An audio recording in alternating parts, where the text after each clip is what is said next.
What's up, guys? Welcome back to the infamous project. Kind of a little bit of an overcast day here today, but the DECH number 5 car has made it back from the Mustang Owners Museum in Concord, North Carolina. If you guys remember, I had it at Foxtoberfest last year and then left it at the museum because they had a whole bunch of fox bodies on display over there. So it was super cool to have the opportunity to be able to display not only one of my cars, but an original DECH car. So I know I've talked a lot about DECH. I know I keep promising documentaries, all these other things. I promise you guys I am working on it. It takes a lot to assemble all of that information and knowledge and get people involved that have knowledge and information as well. So here is the car. I'm really happy that it made it back in one piece because, man, it wasn't easy and there's a little bit of a story.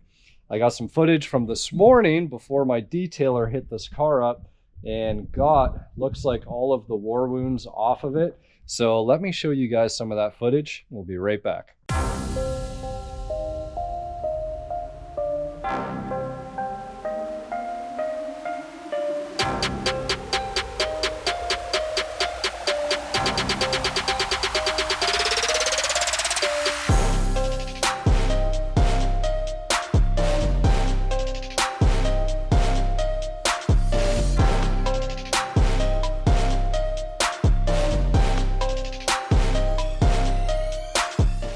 What's going on, guys? Getting ready for the Lone Star Roundup. I got Chris and his amigo here from Splish Splash Detailing, getting the ramp truck all cleaned up and ready.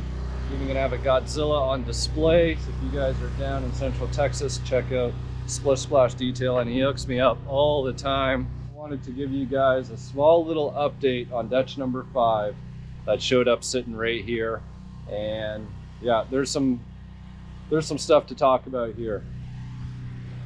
Look at the handprints.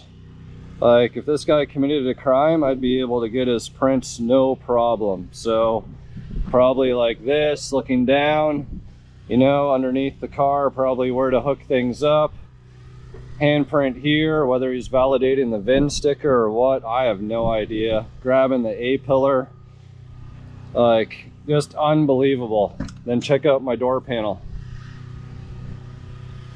All of the grease, mud, like just absolute filth. Apparently I lost a screw out of something. I'll have to see what that's for.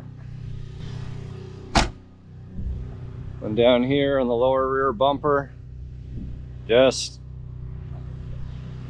unreal in terms of shipping. Probably one of the worst experiences I've ever dealt with.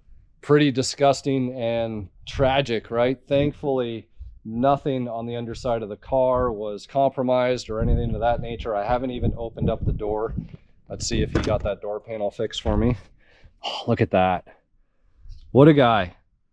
I'm telling you, I love young kids who are hustling this day and age, trying to make a name for themselves, trying to make a business, like doing that ramp truck and everything else out of his little Volvo, and he's got his water tank and everything else.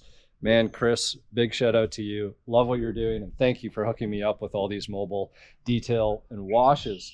So here's the car. It's back, and it's gonna be awesome to get it parked next to DECH number 9. Now I got to move a bunch of stuff out of the shop here because my floors are going to get epoxied, and I got some bend pack lifts coming up here soon. So reorganization is going to be the name of the game. But yeah, you need to figure out a couple gremlins in the car. It starts and runs and drives, but at Foxtoberfest last year, we noticed that the distributor was a tooth off, and it was kind of just behaving really odd. And as a result, there's a cylinder that's not firing. So we think we fouled a plug because it was running just so rich while we were trying to figure out the timing issues. So I'm gonna go through and try and figure out why it's not firing on all cylinders. And what else do I need to do? I just really need to drive it. Oh yeah, the alternator is not charging, so I need to figure that one out, and so on and so forth. But I'm probably going to save that stuff for a different video. I want to tell you guys what happened on the shipping of this car, because it's just unbelievable that people this day and age, and that's why I was giving Chris the positive reinforcement of his business, because he's young, he's ambitious, he's polite, he's doing what he has to do to get by, and he's not going to have an attitude about it. Unlike the shipper, or the trucker that dropped this car off. Not only was the car filthy, guys, he refused to come down my road because he said there was too many low-hanging trees that could have potentially scratched cars on the top of his trailer. Completely understand. I gave him an alternative. The alternative is what we like to call the F1 track down this way with a couple twisties and bends, but there are 0 trees out there. You know what this guy did? Not only did he call me an hour and a half, I had no idea that A, he picked up the car, B, that he was on his way, until this hour and a half before. And I was like in Austin, which is a good 30-minute tour for me. And it was double date night, actually triple date night. And I had plans. He calls me up, says, I'm going to be there an hour and a half, which would have been about 5:30. I said, dude, after 5 o'clock, no dice, not happening. And he started arguing with me on the phone and jumping up and down. So I arranged someone to meet him. And I didn't want him coming into my gate. I didn't want him on my property. So my friend was going to meet him on the road. Not only did he not come here, he went 8 miles back the other way to QT Service Center and made my friend meet him there.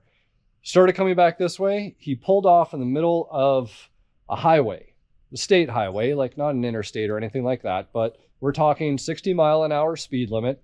And he pulls off into the left-hand turn lane and starts unloading this car in the middle of the highway. Car zipping by, guy just doesn't care, completely unreasonable. My friend, poor Ricky, you guys have probably seen Ricky in some of my videos. And in fact, you know what? He's gonna show up here in a few minutes. So let me wait for Ricky to come back. You can hear some of this story firsthand because it's just unbelievable. All right, well, Ricky's here. Ricky can tell you firsthand. What was your experience like with that driver? We had little man syndrome. Little man syndrome. He was not pleasant. He didn't know how to do anything but yell. Wouldn't listen. No, it's completely unreasonable. I picked up on it when I was on the phone with him before, and you know, you ask a friend to look out for you, and he had never seen the car. He didn't know what to look for and what was there or what wasn't, and the guy was just completely unreasonable. Like, it was something we almost thought we'd have to call the cops over. Like, honestly, it was that bad. Just craziness. Unload a car in the middle of a freeway. You don't unload cars in the middle of a freeway. Yeah. A busy freeway like that. Yeah. In the corner. So there you have it, guys. At the end, the car made it safe, and happy that it's here. And we need to get some work done on the ramp truck before the rain comes so that it can make it to the roundup. So we'll see you next time.